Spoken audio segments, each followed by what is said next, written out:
તો એ આપણે આજે ચાલુ કરી રહ્યા છીએ. તો કર્મની આપણે વ્યાખ્યા કહીએ તો શું થાય? કર્મ એટલે ક્રિયતે તત્ કર્મ, એટલે જે કરાય છે એ કર્મ છે. આપણે એનું સ્પ્લિટ કરીએ કર્મનું તો શું થશે?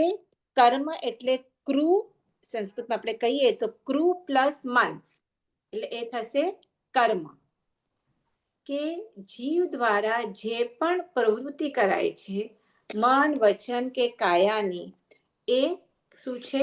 કર્મ છે. એટલે આપણે જો શાબ્દિક અર્થ કરવા જોઈએ કર્મનો, તો સિમ્પલ અર્થ કરવા જોઈએ તો શું થાય? ક્રિયા, કાર્ય અથવા કોઈ પણ પ્રવૃત્તિ જે પણ આપણે મનથી, વચનથી કે કાયાથી કરીએ છીએ.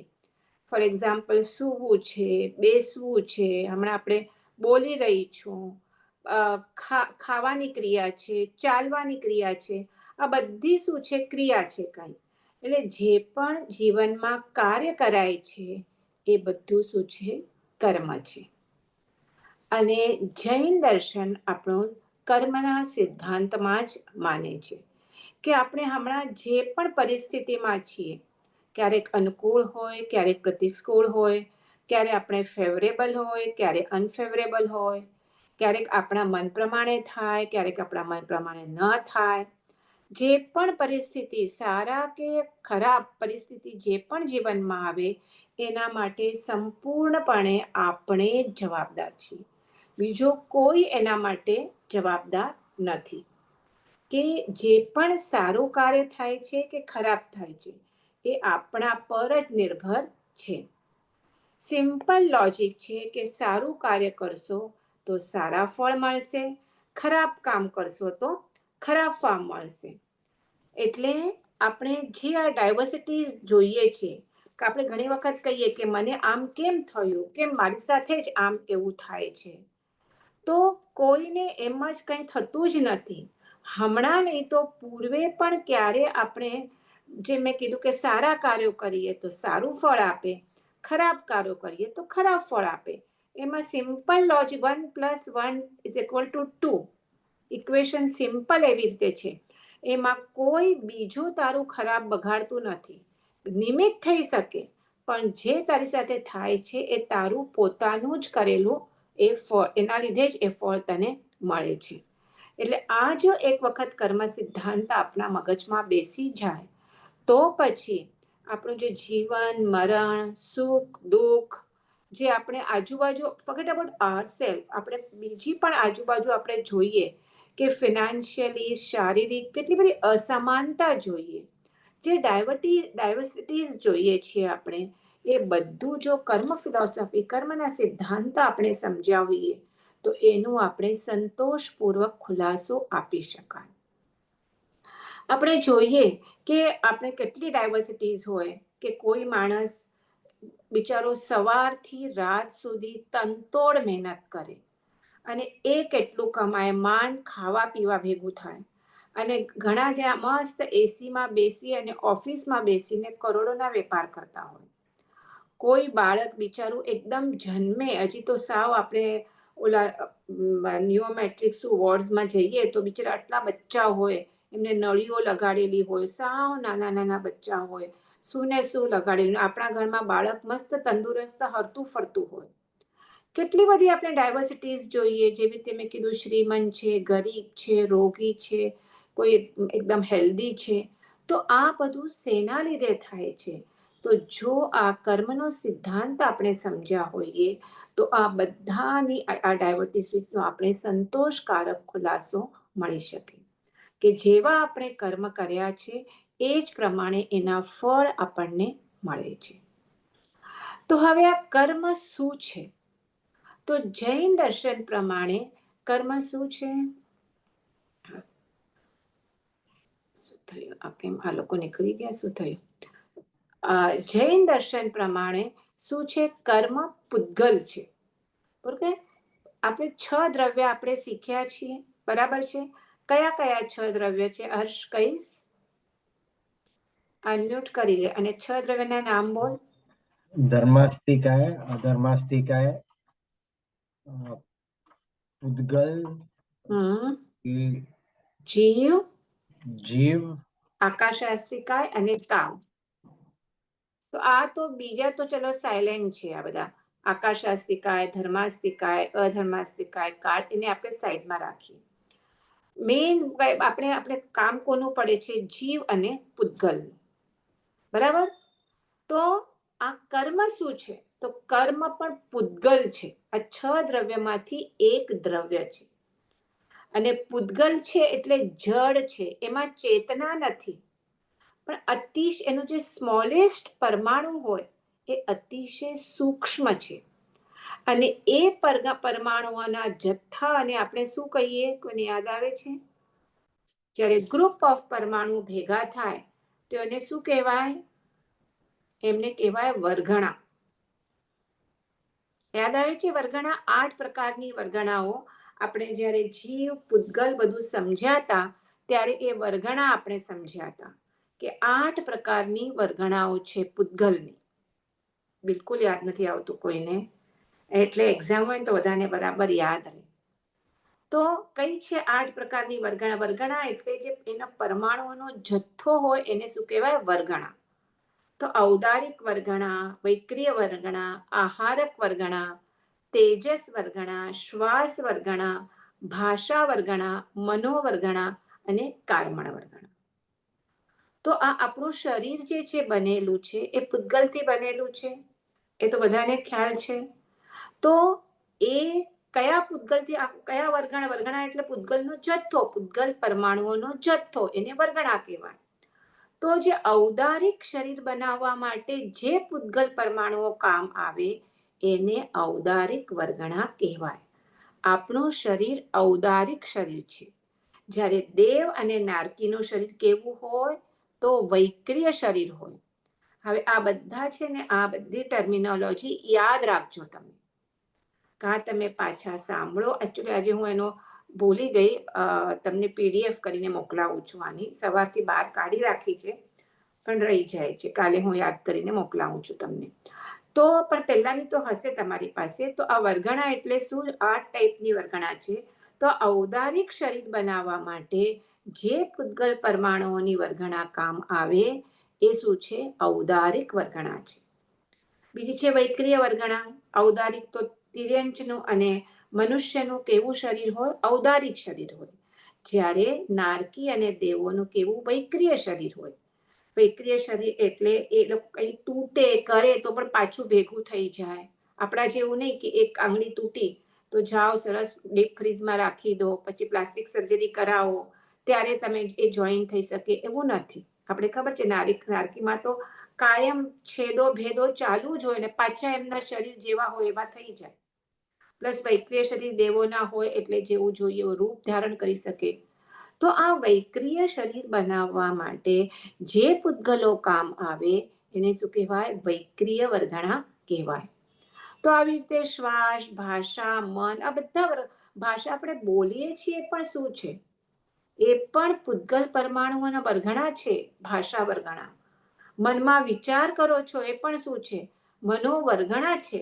આપણે મનોપ્રયોગ જ્ઞાન વખતે જોયેલું યાદ આવે છે? તો એવી જ રીતે આ છેલ્લી, અને આ જેમ જેમ આગળ થતા જાય એમ ઓલી એ સૂક્ષ્મ થતું જાય. અમે ઔદારિક વર્ગણાના પૂતગલો ભેગા થાય તો we can see our body. વૈક્રિય વર્ગણા સી અવર, પણ જેમ જેમ આગળ થતું જાય એમ ઓલા જે વર્ગણા એ વધારે ને વધારે સૂક્ષ્મ થતી જાય.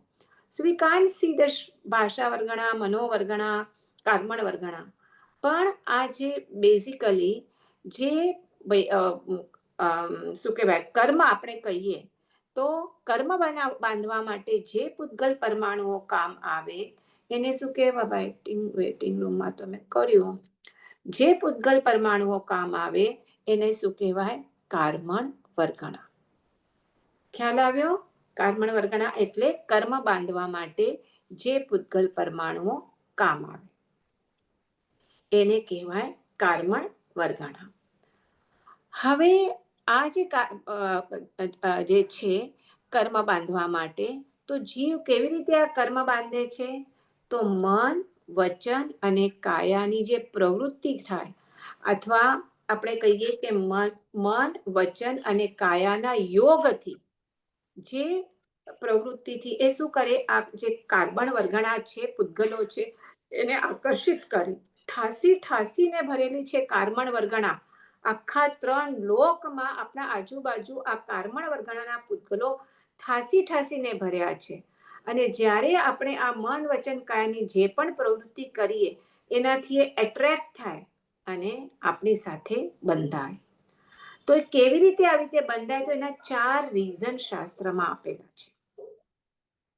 મિથ્યાત્વ, અવિરતિ, કષાય અને યોગ. આ 4 ના લીધે એ જે કાર્બન વર્ગણા છે એ શું થાય, આપણા સાથે એટ્રેક્ટ થાય અને બંધાય અને કર્મ રૂપે બંધાય. તો પેલા આ 4 શું છે એ આપણે જોઈએ. આ 4 કારણો છે કર્મ બાંધવા માટે. પહેલું કારણ છે મિથ્યાત્વ. મિથ્યાત્વ એટલે શું? સુદેવ, સુગુરુ અને સુધર્મ પર શ્રદ્ધા ન કરવી. એના બદલે કુદેવ, કુગુરુ અને કુધર્મ પર શ્રદ્ધા કરી અને પોતાનું આત્માનું કલ્યાણ ન કરવું. એ શું છે? મિથ્યાત્વ છે. આપણે ખબર છે સુદેવની વ્યાખ્યા શું છે ખબર છે? કે જે શું છે, રાગ દ્વેષથી રહિત હોય, એટલે વિતરાગ હોય, સર્વજ્ઞ હોય, એને આપણે સુદેવ કહીએ છીએ. 18 દોષોથી રહિત હોય. પણ એવા પણ દેવ ન હોય જે 18 દોષોથી રહિત ન હોય, વિતરાગ ન હોય, અને એને આપણે દેવ તરીકે પૂજીએ, એવાને ગુરુ તરીકે પૂજીએ, તો એ કુદેવ કુગુરુ થયા. તો એ શું થયું? મિથ્યાત્વ થયું.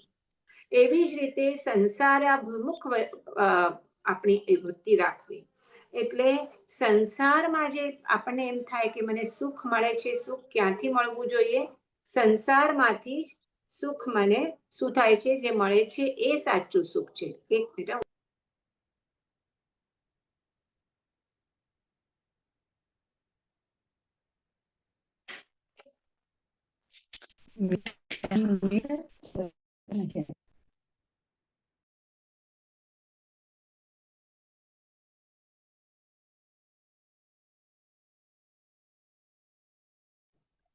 તો સંસારમાં સુખ નથી. આપણે લાગે છે કે સુખ મળે છે, પણ એ સુખ નથી, પણ સુખાભાસ છે. પણ એને પંચેન્દ્રિયનો જે વિષયો છે એમાં આપણે મળે છે કે આ મને સુખ મળી રહ્યું છે. તો એ સંસારાભિમુખ વસ્તુ. એવી જ રીતે આપણે જે એટેચમેન્ટ છે આપણા શરીર પ્રત્યે, આપણા સ્વજનો પ્રત્યે, જે ઘરમાં બધી વસ્તુઓ છે એના પ્રત્યે જે એટેચમેન્ટ છે, એ પણ શું છે? આ બધા મિથ્યાત્વના લક્ષણો છે. એટલે એ સંસાર અભિનંદિત થવું, સંસાર સન્મુખ થવું અને સુદેવ, સુગુરુ, સુધર્મમાં શ્રદ્ધા ન કરવી, એ શું છે? મિથ્યાત્વ સૌથી મોટું કર્મ બાંધવાનું કારણ છે. બીજું છે અવિરતિ. તો અવિરતિ એટલે શું? જે મેં કીધું એટલે કે સંસારિક પંચેન્દ્રિયના ભોગોમાં જ રતપત રખવું. કોઈ ભોગોનો કે ત્યાગ ન કરવો, કોઈ લિમિટ ન બાંધવી, અને બધા જ પ્રકારના પાપ એટલે જે કહીએ એ પાપ આપણે આપણા ભોગવવા, એટલે કર્મોને આવવા દેવું, આશ્રવો કરવા. પૃથ્વી કાય, જે 6 કાય છે, પૃથ્વી, પાણી, અગ્નિ, વાયુ, પછી 2 ઇન્દ્રિય, 3 ઇન્દ્રિય, ચોરેન્દ્રિય, પંચેન્દ્રિય, એ જીવોની હિંસા કરવી. એમાં કોઈ વિચાર પણ ન કરવો એ જીવોની હિંસા કરતા, અને બધા પાંચેન્દ્રિયના વિષયોના ભોગ ભોગવવા. એવી જ રીતે જો પોતાને ગમતો વિષય કંઈ પણ મળે, ગમતી વસ્તુ મળે, તો એમાં રાગ કરવો, બહુ જ રાજી થવું. એને ક્યારે અણગમતું પ્રતિકૂળ પરિસ્થિતિ આવે તો બહુ જ દ્વેષ ભાવ કરવો. તો આ બધું શું છે? આ બધું અનિષ્ટ વિષયની આ દ્વેષ કરવો, એ બધું શું છે? અવિરતિ છે. તો આ અવિરતિના લીધે શું થાય? એનાથી શું થાય કે આ બંધાય, કર્મબંધન થાય. એટલે આપણે કહીએ ને કે કોઈ જાતનું લિમિટ જ ન હોય. 5 ઇન્દ્રિયના, રસનેન્દ્રિયના પણ એટલા ખુલ્લા, ઘ્રાણેન્દ્રિય, ચક્ષુરેન્દ્રિય, કર્ણેન્દ્રિય, જેટલા ભોગ ભોગવવા એટલે ભોગવવાના. કોઈ જાતના વ્રતમાં કોઈ દિવસ આવવું જ નહીં. કારણ વ્રત એટલે શું છે? તમે એક તમારા માટે લિમિટ બાંધો છો, પણ કોઈ તમે લિમિટ ન બાંધો. જો જોઈએ એ પ્રમાણે તમે તમારા ભોગો ભોગવ્યા કરો. પછી ત્રીજું છે, આ બધા શું જોઈએ છીએ આપણે? કર્મ બાંધવાના કારણો. ત્રીજું છે કષાય. કષાય તો બધાને ખબર છે. કયા છે કષાયો? સમતાબેન બોલો. હલો સમતાબેન, લાઈન પર છો? હા છું. હા, તો કષાયના નામ બોલો. યાદ નથી નામ. ને થોડુંક વિચાર કરીને બેલો. કષાય તો બહુ ઈઝી છે. તમે તો રેગ્યુલર આવો છો તો એટલું તો ખ્યાલ આવશે. કોણ બોલે છે બીજું? ભાનુબેન? કષાય દ્વેષ ને હા, રાગ દ્વેષ કરવું. રાગ દ્વેષ બરાબર છે. બીજા 4 કષાય મેન કયા છે? રાગ અને દ્વેષ 2 અથવા 4. કયા 4 કષાય? આ ત્રીજું કોણ છે? એવી રીતે બધા આલ્ફાબેટ્સ છે, ખબર નથી, નામ તો લખેલું નથી. કોણ છે ત્રીજું? મને ખબર નથી પડતી. જય કોણ છે? બોલશો કષાયના નામ? કોકી બોલીશ? કષાયના નામ બોલો ને. બધા લાઈન પર છો કે જોઈન કરીને ખાલી ચાલ્યા ગયા છો? છે, લાઈન પર છીએ. કષાયના નામ બોલ. એકચ્યુઅલી જસ્ટ ગૂગલ સર્ચ કર્યું, મને પણ ખ્યાલ નહીં હતી, પણ ક્રોધ, માન, માયા, લોભ. હા, એ 4 કષાય છે. Very easy. બધાને યાદ રહેશે હવે? હા. ક્રોધ, માન, માયા અને લોભ. અથવા તમે કહો કે રાગ અને દ્વેષ. દ્વેષમાં ક્રોધ અને શું આવશે? એટલે આમાં રાગમાં શું આવશે? લોભ અને માન. અને ક્રોધ અને માયા દ્વેષમાં આવશે. તો 4 કષાય, ક્રોધ, માન, માયા, લોભ, કે જેનાથી શું થાય? કર્મ બંધન થાય છે. અને છેલ્લું છે યોગ. અહીંયા યોગ એટલે મન, વચન, કાયાની પ્રવૃત્તિ. એને શું કહેવાય? યોગ. તો આ 4 થી મિથ્યાત્વ, અવિરતિ, કષાય અને યોગ, એ 4 થી શું થાય? કન્ટિન્યુઅસ કર્મ બંધન આપણે કરીએ છીએ. હવે કેવી રીતે આ કર્મ બંધન થાય?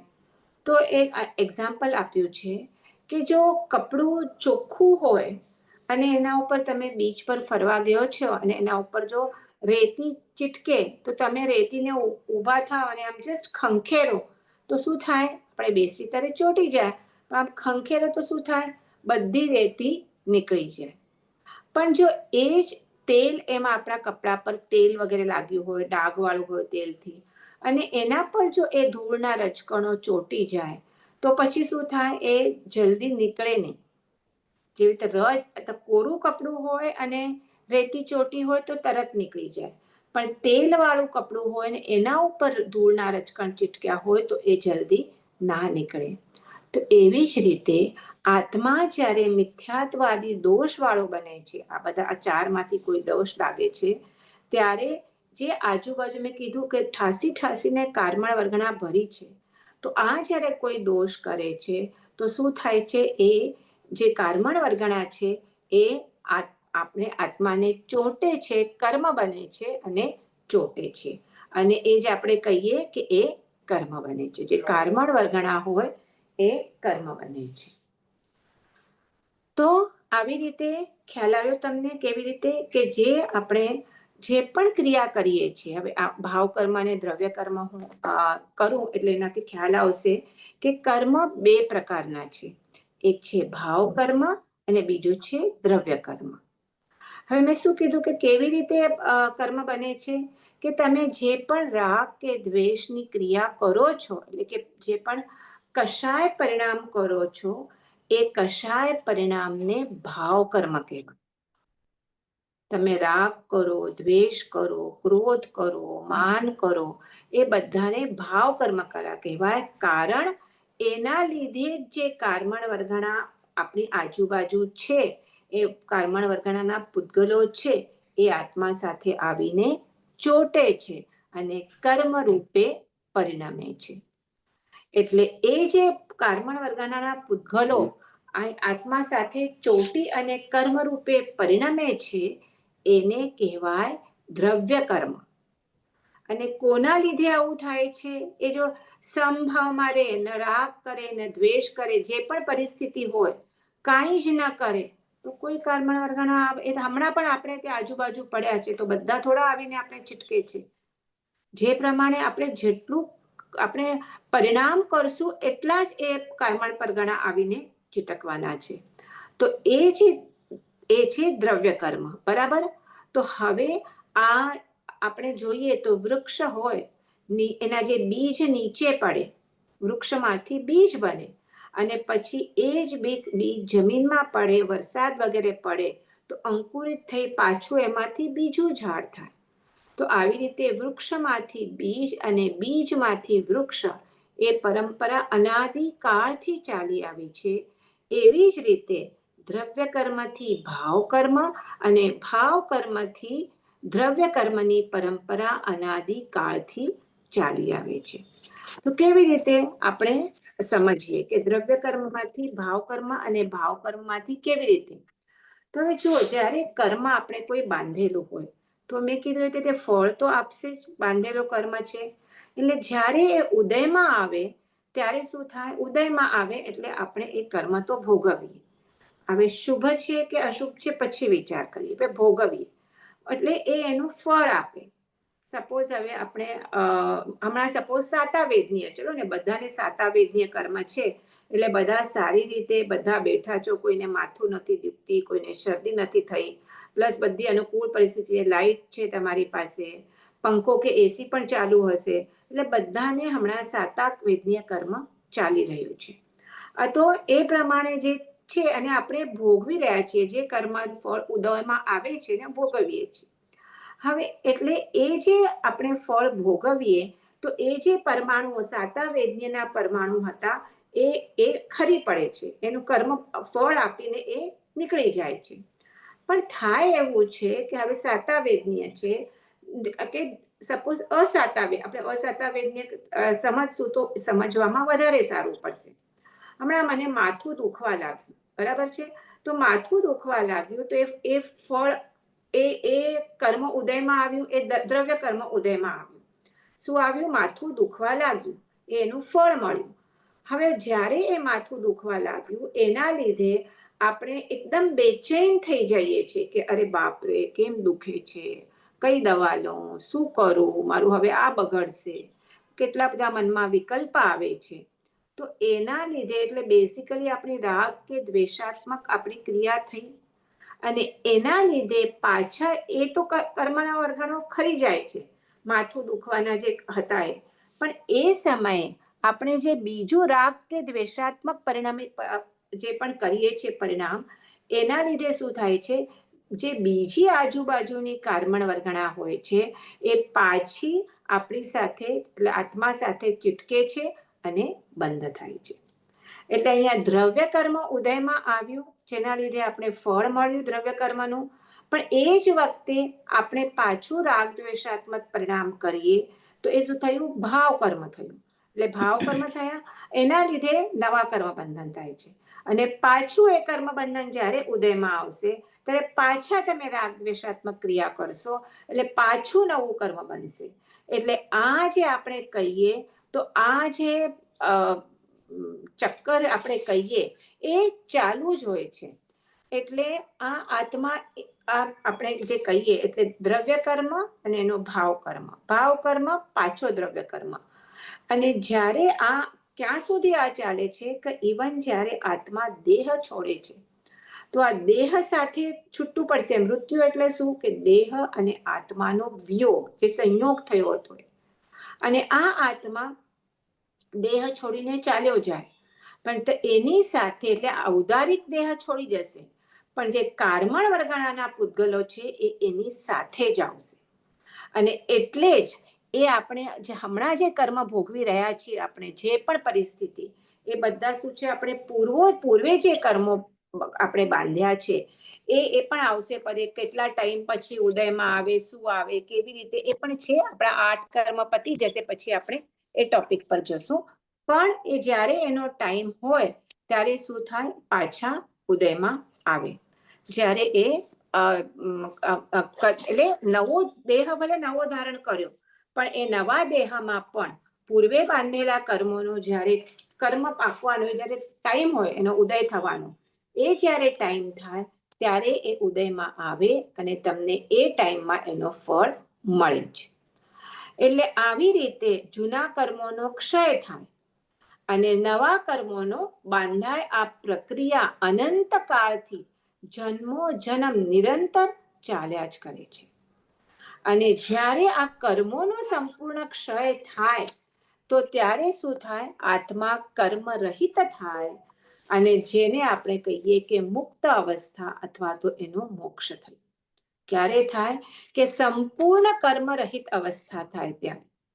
અને આ જ્યારે મોક્ષ પ્રાપ્તિ થાય તો ત્યારે એને પુનઃ દેહ ધારણ કરવો પડતો નથી. પણ એ ક્યારે થાય? સંપૂર્ણ કર્મનો ક્ષય થાય ત્યારે. બાકી તો આ પ્રક્રિયા નિરંતર ચાલુ જ રહે. અને એમાં આપણે જે આ કહીએ આત્મજ્ઞાન વગેરે આપણે કહીએ, જે આપણે કહીએ કે ધર્મની ક્રિયા કરીએ છીએ, બરાબર? એ આપણે આત્મલક્ષ્ય વિના કરતા હોવાથી શું થાય છે? એ ક્રિયામાં પુણ્ય બંધ થાય છે પણ કર્મની નિર્જરા નથી થતી. પુણ્ય પણ આમાં નથી, પણ હું જસ્ટ તમને કહું છું, આપણે 9 તત્વ કરેલું ત્યારે મેં તમને સમજાવ્યું હતું કે પુણ્ય અને પાપ એ બેઉ કર્મ જ છે.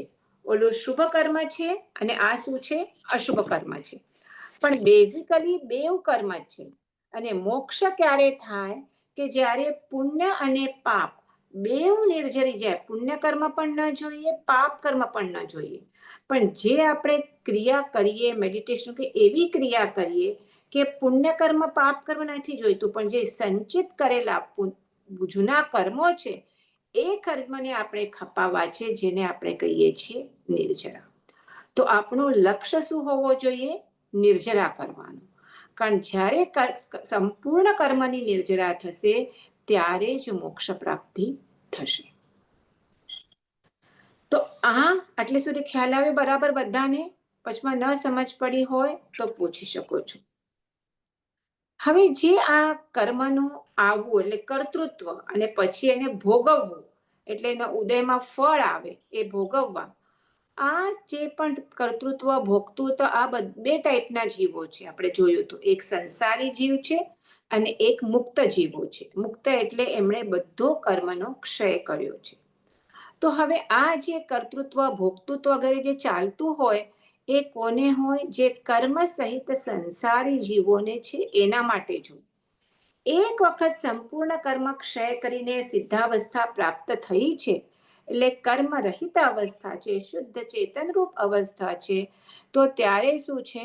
ત્યારે એને એટલે એ જે આ કર્તૃત્વ ભોગતૃત્વ એ પછી કાંઈ લાગતું નથી. એ જે બધું થાય છે એ સંસારી જીવ સાથે થાય છે. બરાબર? ઘણા અમુક આપણે જોઈએ તો અમુક દર્શન એવા છે કે એ કહે છે કે ભાઈ મુક્તિ થયા પછી પણ જીવ પાછો આવે છે. પણ જૈન ધર્મ એ માનતું નથી. જૈન દર્શન પ્રમાણે એક વખત બધા કર્મ ક્ષય થાય અને મુક્તાવસ્થા પ્રાપ્ત થાય તો પાછો એ દેહ ધારણ કરતો નથી. તો હવે આપણને ખબર છે અનંત. હવે કર્મના પ્રકાર કયા છે એ આપણને સમજવાનું છે. તો એના માટે આપણે પહેલા જોશું કે આપણા આત્મામાં અનંત ગુણો છે. ખ્યાલ છે? અનંત ગુણો છે આત્મામાં અને એમાંથી મુખ્ય ગુણ છે 8 ગુણ છે, જે આપણે સૌથી પ્રથમ નવકાર મંત્રમાં જ્યારે સિદ્ધના ગુણો જોયા ત્યારે આપણે જોયા હતા. કયા કયા છે? આપણે કહીએ અનંત ગુણમાંથી 8 ગુણ કોઈને ખ્યાલ છે? બોલશો? આપણા આત્મામાં અનંત ગુણો છે, એમાંથી મુખ્ય 8 ગુણ કયા છે? જેટલા આવડે એટલા બોલો. લાઈનસર નહીં હોય તો પણ ચાલશે. કોઈને નથી આવડતા? અનંત જ્ઞાન, અનંત વીર્ય. બરાબર છે, બોલો. સન હા, બરાબર બરાબર છે, બોલો. અનંત જ્ઞાન, અનંત દર્શન. હા, બરાબર છે. પછી અનંત વીર્ય બોલ્યા, એ પણ બરાબર છે. વીર્ય. અનંત સુખ છે. તો આ બધા લાઈન્સર બોલું છું. અનંત જ્ઞાન, અનંત દર્શન, અવ્યાબાદ સુખ. અવ્યાબાદ એટલે જેને બાધા ન આવે એવું સુખ. આપણું સુખ કેવું છે? બાધા સહિત છે. હમણાં આપણે સપોઝ પંખો કે એસી, અમારે તો ચલો ગરમીની સિઝન નથી, હજી ભલે વરસાદ 2-3 દિવસથી નથી, પણ તો પણ climate is quite not so hot. પણ આજ જરાક સરખા તડકા તપશે અને ગરમી ચાલુ થશે તો આપણે પંખો ચાલુ કરી, એસી ચાલુ કરીને બસવું, આપણે સરસ લાગશે. અને જો લાઈટ ગઈ તો શું થયું? એ સુખમાં શું આવી? બાધા આવી. કેટલી ગરમી થાય છે, સહન નથી થતી, હમણાં જ લાઈટને જોવું હતું. એટલે જે આપણને સરસ ઠંડક રીતે સુખ મળતું હતું એમાં શું આવી? બાધા આવી. જ્યારે સિદ્ધ પરમાત્માનું સુખ કેવું હોય? અવ્યાબાદ, એટલે કોઈ બાધા રહિત અનંત સુખ એમને હોય છે. અનંત ચારિત્ર છે, અક્ષય સ્થિતિ, અરૂપીપણું, અગુરુ લઘુપણું અને અનંત વીર્ય. આ 8 ગુણ આપેલા છે. હવે આત્મામાં આ 8 ગુણો તો છે, પણ આપણા મેં કીધું આ જે 8 ગુણો મેં અનંત અનંત નામ બોલું છું, ભાઈ આપણને હમણાં અનંત પ્રકાશિત છે અનંત જ્ઞાન તમારામાં? છે અનંત વીર્ય? છે અનંત સુખ? તો નથી. તો શું કામ નથી? હમણાં આપણને આ જે ગુણો છે એ આપણે કેમ એક્સપિરિયન્સ નથી કરી શકતા? કારણ કે એના ઉપર કર્મનું આવરણ આવેલું છે. જેમ કે એક બલ્બ, અથવા તો આપણે ચલો સૂર્ય છે, હમણાં બરાબર સમજ પડશે. સૂર્ય છે, પણ હમણાં મોસ્ટલી વરસાદ આવે કે ન આવે, વધારે પડતું વાદળિયું વાતાવરણ હોય. કેમ વાદળિયું વાતાવરણ હોય? કારણ એ સૂર્ય તો છે જ, પ્રકાશ એ સૂર્ય ઉગેલો જ છે, બરાબર છે. અને એના ઉપર શું થાય છે? વાદળાનું આવરણ આવી જાય છે. એટલે જે સૂર્યનો પ્રકાશ છે એ આપણા સુધી પહોંચતો નથી. એવી જ રીતે હમણાં પણ આપણા આત્મામાં આ અનંત ગુણો છે, પણ એના ઉપર કર્મરૂપી વાદળાનું આવરણ આવેલું હોવાથી આ જે અનંત ગુણો છે એ પ્રકાશિત નથી. એમાંથી થોડુંક જ આપણને જો વચમાં આવરણમાં છેદ પડે તો જે પ્રકાશ આવે એ જેટલું મળે એટલું જ આપણને એ ગુણ આપણે we can experience it. Otherwise શું થાય છે? આ બધા અકોર્ડિંગ તો બધા ગુણ, એક ગુણ ઉપર કર્મનું આવરણ આવ્યાથી આ એક કર્મ અહીંયા લખેલા છે. તો 8 કર્મો આપેલા છે. કયા છે 8 કર્મ? જ્ઞાનાવરણીય, દર્શનાવરણીય, મોહનીય, વેદનીય, આયુષ્ય કર્મ, નામ કર્મ, ગોત્ર કર્મ અને અંતરાય કર્મ. આ 8 કર્મ એક જે ગુણો છે, અનંત જ્ઞાન છે એના ઉપર આવરણ આપેલું છે, એટલે એ જ્ઞાનાવરણીય કર્મ બન્યું. જ્ઞાન ઉપર આવરણ કરનારું કર્મ એ કયું છે? જ્ઞાનાવરણીય કર્મ. એવી જ રીતે દર્શન ઉપર આવરણ કરનારું કર્મ એ દર્શનાવરણીય કર્મ. ખ્યાલ આવ્યો? તો એવી રીતે આ 8 કર્મ આપેલા છે. હવે આ કર્મના પાછા 2 ભાગ થાય છે. એક છે ઘાતી કર્મ અને બીજું છે અઘાતી કર્મ. હવે ઘાતી કર્મ એટલે શું? આમાંથી કયા ઘાતી કર્મ છે? તો જ્ઞાનાવરણીય, દર્શનાવરણીય, મોહનીય અને અંતરા. આ 4 ઘાતી કર્મ છે. એને ઘાતી કર્મ એટલે કહેવામાં આવે છે કારણ કે તેઓ આત્માના ગુણોનો ઘાત કરે છે, એટલે એને ઘાતી કર્મ કહેવાય. અને જ્યારે આપણે જે કહીએ કેવળ જ્ઞાન, કેવળ દર્શન ક્યારે થાય? કે જ્યારે આ ઘાતી કર્મનો સંપૂર્ણપણે નાશ થાય તો શું થાય? એ જે જ્ઞાનાવરણીય કર્મ સંપૂર્ણ ખીલે, જ્ઞાનાવરણીય કર્મ મિચ્છામી દુક્કડમ નાશ થાય એટલે અનંત જ્ઞાન સંપૂર્ણ ખીલે, અર્થાત કેવળ જ્ઞાન થાય. એવી રીતે દર્શનાવરણીય કર્મ જો સંપૂર્ણ નાશ થાય અને અનંત દર્શન ખીલે તો કેવળ દર્શન થાય. એટલે આ 4 ઘાતી કર્મોનું જ્યારે સંપૂર્ણ ક્ષય થાય ત્યારે આત્મા કેવળ જ્ઞાન કેવળ દર્શન પ્રાપ્ત કરે. અને આ 4 ઘાતી કર્મોમાં પણ સૌથી ઇમ્પોર્ટન્ટ કર્મ કયું છે? કોઈ કહેશો? રાધર આ 8 કર્મોમાં 8 કર્મનો રાજા કોણ છે? મોહનીય કર્મ. બરાબર છે. કયું છે? મોહનીય કર્મ.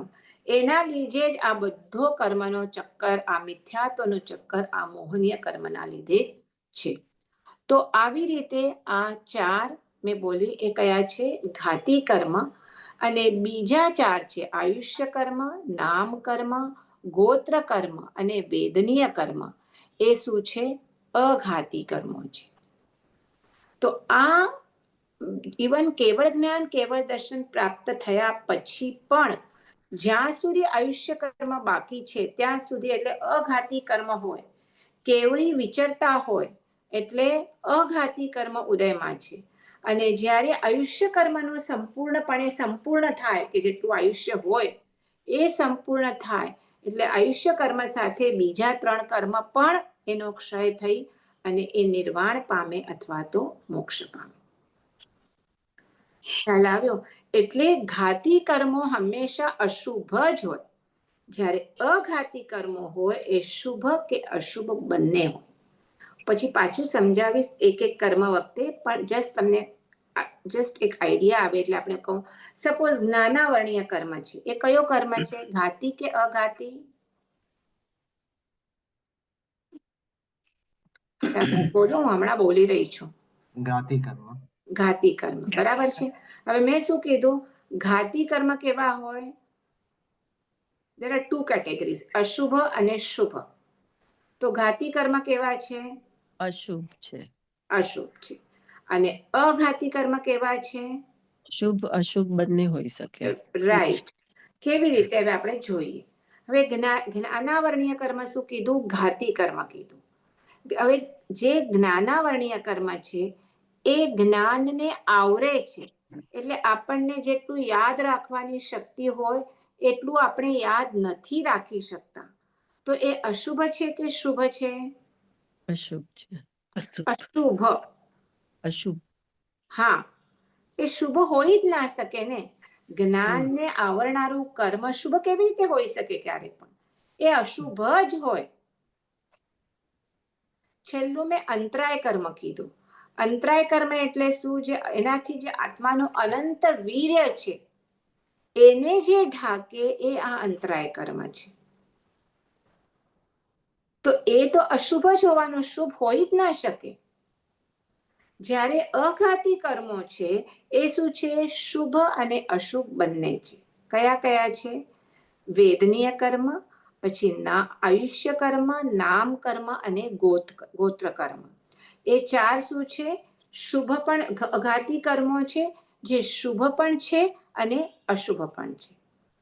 કેવી રીતે? વેદનીય કર્મનું તો હું બોલી ગઈ. આઈધર વી હેવ સાતા વેદનીય ઓર અસાતા વેદનીય. અસાતા વેદનીય હોય તો રોગ કે કંઈ પણ એવું બધું થાય તો એનાથી શું થાય? આપણને એ અશુભ કર્મ કહેવાય. પણ હમણાં આપણું સાતા વેદનીય ચાલુ છે તો શુભ કર્મ ચાલુ છે. એવી જ રીતે ગોત્ર કર્મ કહીએ કે અશુભ ગોત્ર, એટલે કે નીચ ગોત્ર મળે કે ઉચ્ચ ગોત્ર મળે, તો એ પ્રમાણે શુભ કે અશુભ કર્મ. એવી જ રીતે નામ કર્મ, કે તમારી જે તમને આખી બોડીનું ઉપરથી નીચે સુધી જે મળ્યું છે, તમારું કલર, તમારી હાઈટ, તમારા જે બોડીના બધા પાર્ટ્સનું બધું જે છે, everything will come in the નામ કર્મ. સૌથી વધારેમાં વધારે ભેદ છે આ નામ કર્મના. તમારા વાળ, તમારો અવાજ, બધું નામ કર્મમાં આવે. તો એ શુભ સારું પણ હોઈ શકે, અશુભ પણ હોઈ શકે. આયુષ્ય કર્મ, જેટલું તમારું આયુષ્ય હોય એનાથી 1 સેકન્ડ પણ આયુષ્ય વધી ના શકે. તો જ્યાં સુધી આયુષ્ય, ભલે કેવળી ભગવાનને સમ્યક દર્શન સમ્યક જ્ઞાન પ્રાપ્ત થયું છે, પણ હજી શું છે? આ 4 અઘાતી કર્મો બાકી છે.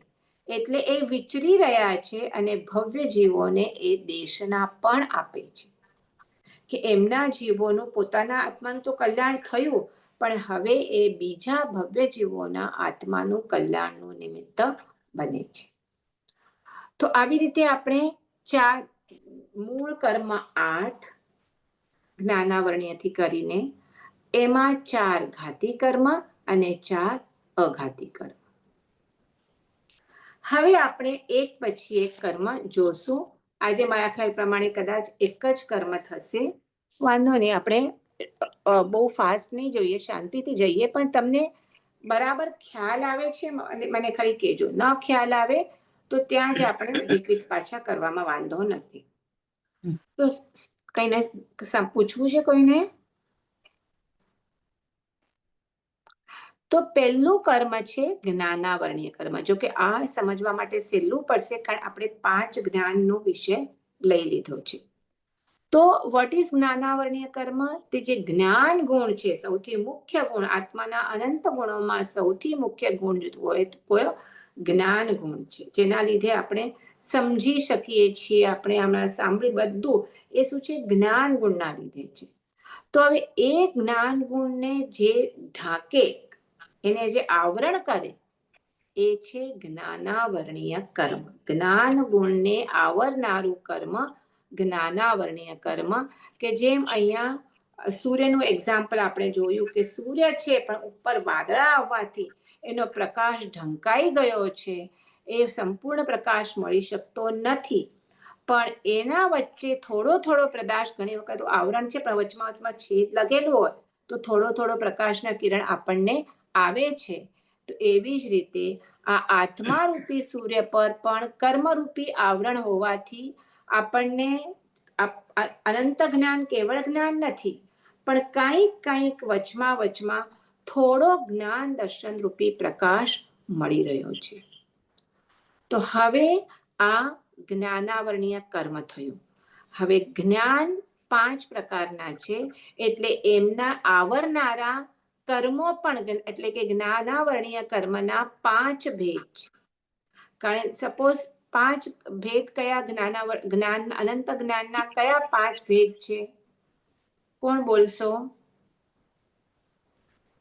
મતિ જ્ઞાન, શ્રુતિ જ્ઞાન, હા, અવધિ જ્ઞાન, કેવલ જ્ઞાન. બરાબર. અવધિ જ્ઞાન, મનપર્યવ જ્ઞાન અને કેવળ જ્ઞાન. બરાબર, આ 5 જ્ઞાન થયા. તો હવે મતિ જ્ઞાનને જે આવરનારું, એને ઉપર આવરણ કરનારું જે કર્મ છે એને કહેવાય મતિ જ્ઞાનાવરણીય કર્મ. પછી શ્રુત જ્ઞાનને જે આવરણ કરનારું જે કર્મ છે એને કહેવાય શ્રુત જ્ઞાનાવરણીય કર્મ. ખ્યાલ આવે છે કેવી રીતે આ છે? પહેલા તો આપણે આ 5 જ્ઞાનના નામ બોલીએ, પછી આપણે એના આવરણ કરનારા 5 કર્મો જોશું. તો પેલા 5 જ્ઞાનના નામ બોલો. પહેલું છે કયું જ્ઞાન? મતિ જ્ઞાન. હા, પછી શ્રુત જ્ઞાન. હા, પછી અવધિ જ્ઞાન. રાઈટ, પછી મનપર્યવ જ્ઞાન. બરાબર, અને છેલ્લું કેવળ જ્ઞાન. તો મતિ જ્ઞાન એટલે શું? કે 5 ઇન્દ્રિય અને મનથી જે જ્ઞાન થાય એને કહેવાય મતિ જ્ઞાન, ઇન્દ્રિય અને મનથી. અને શ્રુત જ્ઞાન એટલે જે ગુરુ અથવા શાસ્ત્રના અવલંબનથી થાય, કે આપણે કાં ગુરુ મુખે સાંભળીએ કાં તો શાસ્ત્ર વાંચીને આપણે જે જ્ઞાન થાય એને કહેવાય શ્રુત જ્ઞાન. હવે આ 2 જ્ઞાનને પરોક્ષ જ્ઞાન કહેવાય, પ્રત્યક્ષ ન કહેવાય. આપણે લાગે છે પ્રત્યક્ષ, પણ એ પ્રત્યક્ષ એટલા માટે નથી કારણ કે જ્ઞાન થાય છે કોને? જ્યારે જ્ઞાન થાય છે ત્યારે શિષ્યને. આપણે ખાલી પોતાનું એકલું પકડો. તમે આ સામે સાંભળી રહ્યા છો તો જ્ઞાન કોને થયું? તમને પોતાને. પોતાને એટલે કોને? આ જળ દેહને થયું, આ શરીરને જ્ઞાન થયું, આત્માને જ્ઞાન થયું. બરાબર? આ તો શરીર તો જળ છે, એના અંદર જ્ઞાનવાન એવો આત્મા બેઠેલો છે, તો એને એ જ્ઞાન થયું. ખ્યાલ આવે છે? હા તો હવે આ જ્ઞાન થયું બરાબર છે, પણ એ જ્ઞાન કેવી રીતે થયું? ઇન્દ્રિય અને મનના સહાયથી થયું છે. તમે જોઈ રહ્યા છો આંખથી, ઇન્દ્રિય ચક્ષુ ઇન્દ્રિયથી, એટલે તમને હું દેખાઉં છું. શ્રવણેન્દ્રિયથી તમે સાંભળી રહ્યા છો, એટલે હું બોલું છું એ તમે સાંભળો છો. એટલે ઇન્દ્રિય અને મન પછી વિચાર કરીને જે જ્ઞાન થાય છે એને કહેવાય મતિ જ્ઞાન. પછી બીજું કયું જ્ઞાન છે? બીજું કોઈ બોલો, ભાનુબેન બોલો. શ્રુત જ્ઞાન. શ્રુત જ્ઞાન. બીજું કયું છે? શ્રુત જ્ઞાન, જે આપણને શાસ્ત્ર અથવા ગુરુના મુખેથી સાંભળીને મળે. પછી ત્રીજું કયું છે? એક મિનિટ, હવે બીજા કોઈને બોલવા દો. આ 3 જણામાંથી બોલો. ભાનુબેન, ત્રીજું કયું જ્ઞાન છે? તમે છો લાઈન પર? હા કે ના તો કહો. બધાના વિડીયો ચાલુ કરવા જોઈએ. આઈ ડોન્ટ થિંક ભાનુબેન છે. અચ્છા, ઓકે, તો નીકળી ગઈ. હર્ષ, ત્રીજું કયું જ્ઞાન છે? અવધિ જ્ઞાન. અવધિ જ્ઞાન, બરાબર. ચોથું? મન પરવૈક જ્ઞાન. યસ. અને પાંચમું? કેવલ જ્ઞાન. કેવળ જ્ઞાન. તો આ 5 જ્ઞાન છે. હવે એને આવરણ કરનારા એક એક શું છે? કર્મ છે. મતિ જ્ઞાનને આવરણ કરનારું જે કર્મ છે એ મતિ જ્ઞાનાવરણીય કર્મ. શ્રુત જ્ઞાનને આવરણ કરનારું જ્ઞાન જે કર્મ છે એ શ્રુત જ્ઞાનાવરણીય કર્મ. પછી અવધિ જ્ઞાનાવરણીય કર્મ, મનપર્ય જ્ઞાનાવરણીય કર્મ અને કેવળ જ્ઞાનાવરણીય કર્મ. તો આવી રીતે આ એક પહેલા જ્ઞાનાવરણીય કર્મ અને એના 5 જ્ઞાન પ્રમાણે 5 ભેદ આપેલા છે. હવે આ જે મેં કીધું પેલા મતિ જ્ઞાન અને શ્રુત જ્ઞાન, એ શું છે? થાય છે આત્માને, પણ કેવી રીતે થાય છે? આ ઇન્દ્રિયના મારફે થાય છે, એટલે એને પરોક્ષ જ્ઞાન કહેવાય. જ્યારે નીચેના 3 જ્ઞાન છે, અવધિ જ્ઞાન, મનપર્ય જ્ઞાન અને કેવળ જ્ઞાન, એ કોઈ ઇન્દ્રિયથી થાય છે? તમને અવધિ જ્ઞાન અહીંયા બેઠા બેઠા રાજકોટમાં શું થઈ રહ્યું છે અવધિ જ્ઞાનથી ખબર પડે? તો શેનાથી ખબર પડે છે? અરે અહીંયા મને પાછળ બેઠા, સપોઝ આ ન હોય, મારા પાછળ પૂછું કે ભીતનો કલર કયો છે, તો એ પણ મને ખબર નથી પડતી. હા, આપણે કેવળ મતિ જ્ઞાન શ્રુત જ્ઞાન છે, પણ અવધિ જ્ઞાન વાળાને બધી ખબર પડે, કારણ એ જ્ઞાન એમને ઇન્દ્રિયથી નથી થતું, એમને આત્માથી થાય છે. આત્મામાં અનંત જ્ઞાન છે અને એના લીધે that's the one એમને જે એટલો અવધિ જ્ઞાનાવરણીય એટલું કર્મ ખુલ્યું હોય, તો એમને એ પ્રમાણે ખ્યાલ આવે કે અહીંયાથી રાજકોટમાં હમણાં શું થઈ રહ્યું છે. તો જે આત્માથી જ્ઞાન થાય છે એને પ્રત્યક્ષ જ્ઞાન કહેવાય, જે અવધિ જ્ઞાન, મનપર્ય જ્ઞાન અને કેવળ જ્ઞાન છે. અને એમને આવરણ કરનારું કર્મ એ અનુક્રમે મેં આપણે કીધા એ પ્રમાણે આ કર્મ છે. તો આ 5 પ્રકારના જ્ઞાન છે, એમાંથી હમણાં ભરત ક્ષેત્રમાં આ 2 જ પ્રકારના જ્ઞાન છે, મતિ જ્ઞાન અને શ્રુત જ્ઞાન. હવે આ 5 પ્રકારના જ્ઞાનમાં જે મનપર્ય જ્ઞાન હોય એ કેવળ મનુષ્ય ગતિમાં જ થાય, જ્યારે બીજા જે જ્ઞાન છે એ તો બધા ગતિમાં હોય, 4 ગતિમાં હોય, મતિ જ્ઞાન અને શ્રુત જ્ઞાન. પણ પછી જે મનપર્ય જ્ઞાન છે એ દેવગતિમાં પણ નહીં, કેવળ મનુષ્ય ગતિમાં જ હોય. મનપર્ય જ્ઞાન એટલે શું? સામેવાળાના મનના પર્યાયો જાણવાની તમને શક્તિ મળે છે.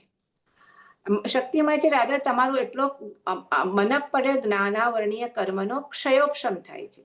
તમે જેટલા એ આપણે કહીએ ને આવરણ આવેલું છે, અને એ આવરણમાંથી વચમાં છિદ્રો હોય, એક બલ્બ છે એના ઉપર મેં કપડું ઢાંક્યું, તો બલ્બનો પ્રકાશ બહાર નહીં આવે, પણ છિદ્રો કરશો તો થોડું થોડું પ્રકાશ બહાર આવશે. તો એ જેટલો જ્ઞાન બહાર આવે છે એ આવરણમાંથી, એને કહેવાય જ્ઞાનનો ક્ષયોપશમ. જેટલો વધારે ક્ષયોપશમ એટલું જ્ઞાન વધારે. તો આમાં એ જે મનપર્ય જ્ઞાન છે એ કેવળ મનુષ્ય ગતિમાં જ થાય. એટલું જ નહીં, જે ઉચ્ચ કોટીની સાધના કરે ને એવા વિશિષ્ટ સાધકોને જ આ મનપર્ય જ્ઞાન થાય છે. તો અને કેવળ જ્ઞાન તો કોને થાય છે? એ પણ ક્યારે થાય? સંપૂર્ણ ઘાતી કર્મોનો ક્ષય કરી અને મનુષ્ય ભાવમાં જ થાય છે. તો આવી રીતે આ 5 જ્ઞાન અને એને આવરણ કરનારા 5 આપણે શું જોયા? કર્મો જોયા. હવે આ જ્ઞાનાવરણીય કર્મ બંધાય કેવી રીતે? કોઈને એમ ના થાય કે મને ઓછું જ્ઞાન હોય, બધાને તો એમ જ થાય મને સારું જ્ઞાન હોય. તો કેવી રીતે બંધાય?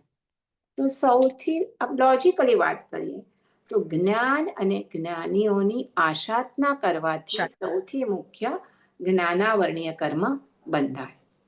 જ્ઞાનના સાધનો છે, પાટી છે, પુસ્તક છે, પેપર છે, બરાબર છે. એ પુસ્તકને શું કરે? એની આશાધના કરે, એટલે એના પર પગ મૂકીને ચાલો, એને બાળી નાખો, એનો ગમે એમ યુઝ કરો, તો એનાથી શું થાય? જ્ઞાનાવરણીય કર્મ બંધાય છે. હું એક્ઝામ્પલ તમને કહું, પેપરનો આપણે શેના માટે યુઝ કરીએ? લખવા માટે, જ્ઞાનની આરાધના કરવા માટે.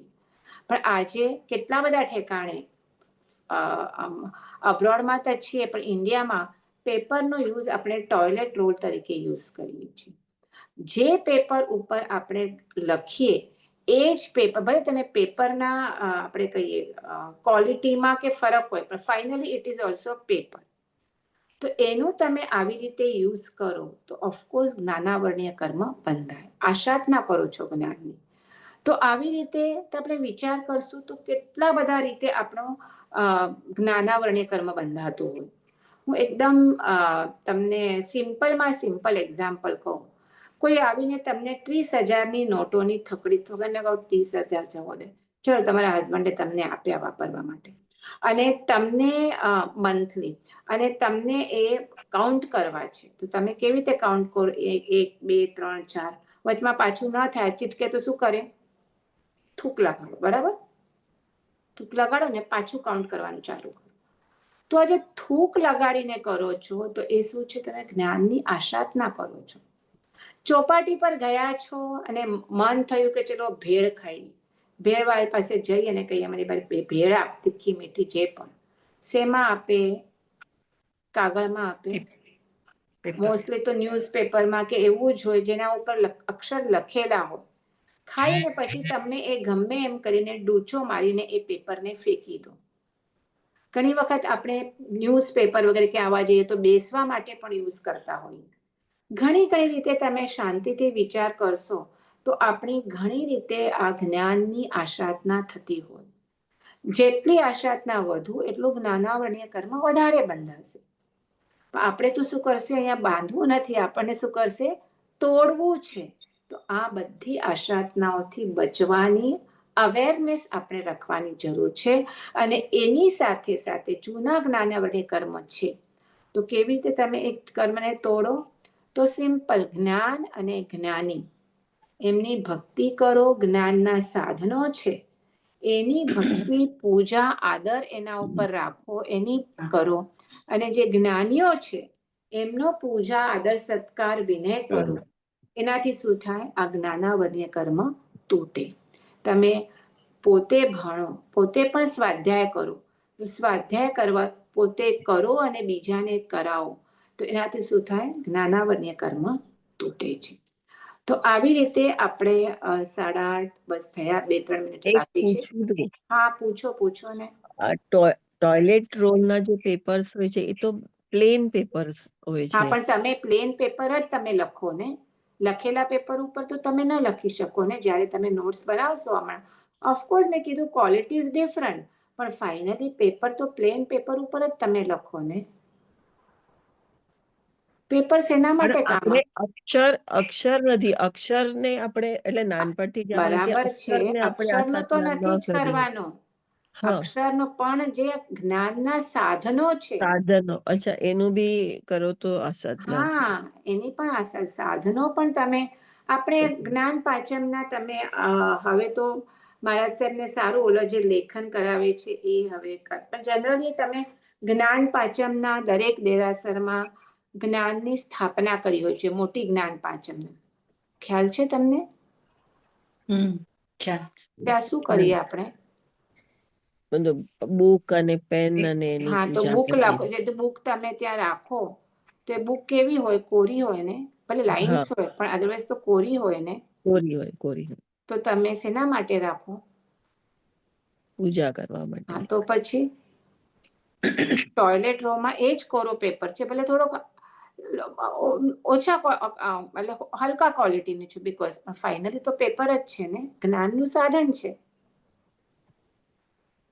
તો આ તો સૌથી આપણે મોટામાં મોટી આશાધના કરીએ છીએ. તોડવું કેવી રીતે જ્ઞાનાવરણીય કર્મ? એ જ ને, જ્ઞાન અને જ્ઞાનીના આ જે સાધનો છે એની ભક્તિ કરો, જ્ઞાનીઓ છે એમનો વિનય કરો, એમની પ્રશંસા બહુમાન કરો, પોતે સ્વાધ્યાય કરો અને બીજાને કરાવો. આ બધાથી જ્ઞાનાવરણીય કર્મ તૂટે. આજે જ્ઞાન પાચન, લાઈફમાં શું કરી શકીએ? સોરી, રિયલ પ્રેક્ટિકલ લાઈફમાં હા, શું કરી શકીએ? આપણે એ જ હમણાં સ્વાધ્યાય કરી રહ્યા છીએ, તો એનાથી શું થાય? જ્ઞાનાવરણીય કર્મ તૂટે. તમે રીડિંગ કરો, શું કોઈ આ પાક્કા કોઈ પણ ગાથાઓ વગેરે તમે જે પણ તમને યોગ્ય લાગે, ચૈત્યવંદનની છે કે જે પણ તમને યુઝ થાય, સામાયિકની છે, એ તમે કે બીજું કોઈ પણ તમે સ્વાધ્યાય કરો, કોઈ ગુરુના મુખેના તમે સાંભળવા જાઓ, જ્યારે પણ ગુરુમુખથી તમે એમની વાચના વગેરે સાંભળો, તો એ બધાથી શું થાય? જ્ઞાનાવરણીય કર્મ એનાથી ક્ષય થાય.